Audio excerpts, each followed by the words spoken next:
ना जातीसाठी लढले ना धर्मासाठी लढले, ना जातीसाठी लढले ना धर्मासाठी लढले. शूर भारतीय वीर जवान फक्त देशासाठी लढले, फक्त देशासाठी लढले.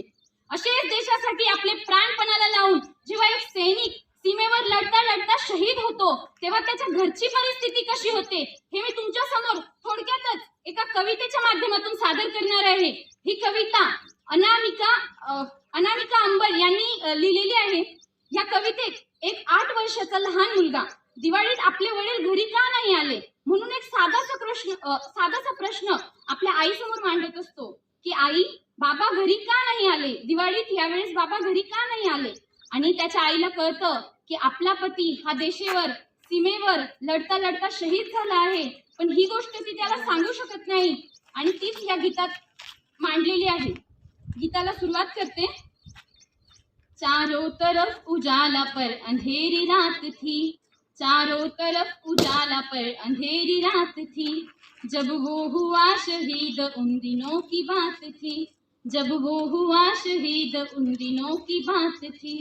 आंगन में बैठा बेटा माँ से पूछे बार बार, दीपावली पे क्यों न आए पापा अब की बार, दीपावली पे क्यों न आए पापा अब की बार. मुलगा आपल्या आईला परत परत प्रश्न विचारत असतो.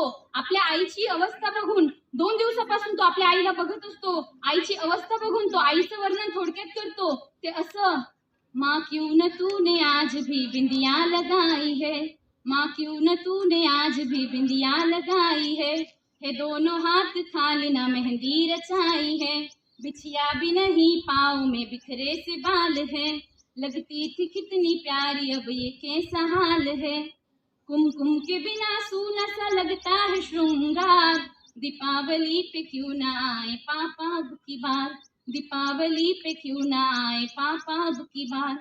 2 दिन हुए हैं ना तूने कहानी सुनाई है, हर बार की तरह न तूने खीर बनाई है, आने दो पापा से मैं सारी बात कहूँगा, आने दो पापा से मैं सारी बात कहूँगा, तुमसे न बोलूँगा न तुम्हारी सुनूंगा, ऐसा क्या हुआ है कि बताने से है इनकार, दीपावली पे क्यों न आए पापा अब की बार, दीपावली पे क्यों न आए पापा अब की बार.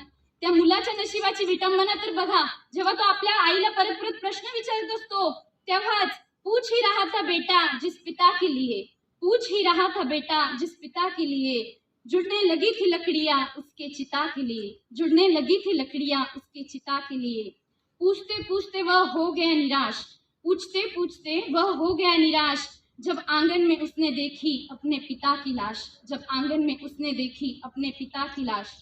त्या 8 वर्षाच्या मुलाने आपल्या वडिलांच्या मृतदेहाला पाहून त्यावेळेस असताना जे विचार केले ते त्याने पुढे असे मांडले की मत हो उदास माँ मुझे जवाब मिल गया, मत हो उदास माँ मुझे जवाब मिल गया, मकसद मिला जीने का नया ख्वाब मिल गया, मकसद मिला जीने का नया ख्वाब मिल गया, पापा का जो काम रह गया है अधूरा, लड़ करके देश के लिए करूँगा मैं पूरा, आशीर्वाद दो माँ काम पूरा हो इस बार, दीपावली पे क्यों न आए पापा अब की बार, दीपावली पे क्यों न आए पापा अब की बार. मित्रांनो, जाता जाता एवढंच सांगेन कि आजाद है हिंदुस्तान नहीं होता, कि आजाद ये हिंदुस्तान नहीं होता अगर किसी माँ का बेटा वतन के खातिर कुर्बान नहीं होता. सारे रिश्ते नाते भुलाकर सीने पे गोली खानी पड़ती है मेरे दोस्त, सारे रिश्ते नाते भुलाकर सीने पे गोली खानी पड़ती है मेरे दोस्त, वतन के खातिर मरना इतना